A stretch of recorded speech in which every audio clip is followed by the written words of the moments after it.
Tyrese Haliburton visiting with the media after the victory. Conversation began with the defense on the MVP. Yeah, I think with Shea, he's so good. He's so slippery, in between those gaps. It's like he splits screens that you're like, I don't know how he's doing that. And I think in game 2 specifically, if you watch a lot of my coverages, I did a poor job of being at the level. I was back, and then he could come off, and he had so much space. And now he's kind of manipulating me with in and out, or he can just split and throw through. I thought that was something we really had to clean up coming into today. And you're consistently trying to mix things up, because if you give any good player the same look over and over, it can be really tough. So, whatever it is, a show at the level, I just can't be flat. If I'm flat, there's nothing I can do with him coming downhill. So, just consistently trying to grow. And as you know, it never is like always perfect. Sometimes you got to figure it out. And, I think the big thing that makes it easier is when Drew is really blowing through, those screens. And, I think more times than not, he's getting held and having to fight through. And it's the finals. It's physical basketball. But I thought he did a great job of really fighting through. And if I can just hold him for a second, give him more time to get back square, it makes things easier. So just got to do a better job of being at the level, presenting myself as much as I can. Because if I'm back, he's a really tough cover. Brian Windhorst alongside. Let's start with that man and his dad and the conversations about the approach that this young man brought to the building tonight. Yeah, and look, I know that a father's always going to believe in his son, okay? But yeah. he pulled me aside before the game, and he said, John Haliburton, he said, do not bet against my son.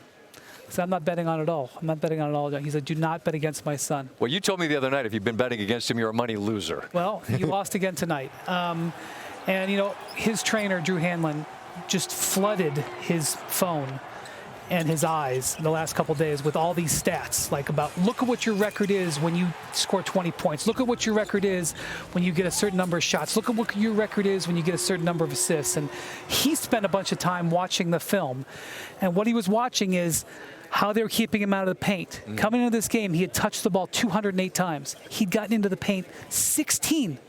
Wow. 16. And so he was just like, I got to figure out a way to get into the paint. And repeatedly, early in this game, he got his feet into the paint. And like a lot of times, he was passing out. But he just somehow had to impact the game by getting into the paint. And that mindset really got them in a comfortable place, because they hit all the indicators. When he scores 20, they're 8-1. Right. He got 20. When he scores 20, he averages 11 assists in the playoffs. 11 assists. 11 assists. That's what they do. When the Pacers score 111 points, they're 14-0 in the playoffs. 116. Check, check, check, check, check. And it all comes back to him getting into that paint, getting the ball up. I asked Pascal Siakam earlier about, do they have any magic numbers? Sounds like those are them, and they hit them all. As for the paint, 50 points in the paint, which had been a struggle for them the first 2 games. As you and I were sitting here waiting to come on, I said, I'm just struck by the number of players on this team who have the capacity of making winning plays, because they're all stacked one on top of another. It's not a singular, wasn't a Haliburton shot at the end. It was just a contributions from many. They're 2 games away from winning the title. I mean, what kind of belief do you feel like there is growing within this group? I think they've always believed. They haven't lost back-to-back games since early March.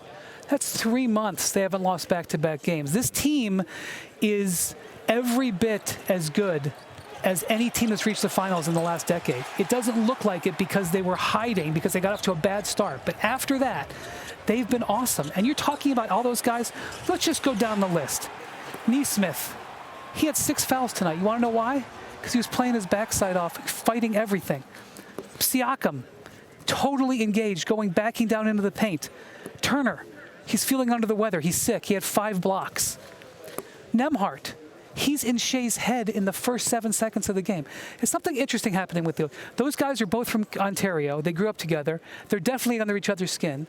Lou Dort and Ben Mathurin are both from Montreal. It's one thing to be from Canada. These guys are from sort of their neighborhoods, grew up together, and they're going against each other. You go down the list, McConnell, 5 steals. Everybody that touched the floor. And they are very comfortable at the end of a game. They're almost like a closer in baseball. You hand them the ball with 2-3 minutes left in a close game. They're going to finish it most of the time. They are, but they also clearly understand what they are up against. And I was just struck, particularly with Mathurin, who's just, I mean, he is never going to break, not character, but break who he is. What's your sense of what we see on Friday? Indiana's not celebrating, and they shouldn't yet. What do you think we see Friday? It's the biggest game in just about everybody involved with the Thunder's careers. I feel like whoever wins Game 4 gets the trophy. Wanna try to boast at what I look like.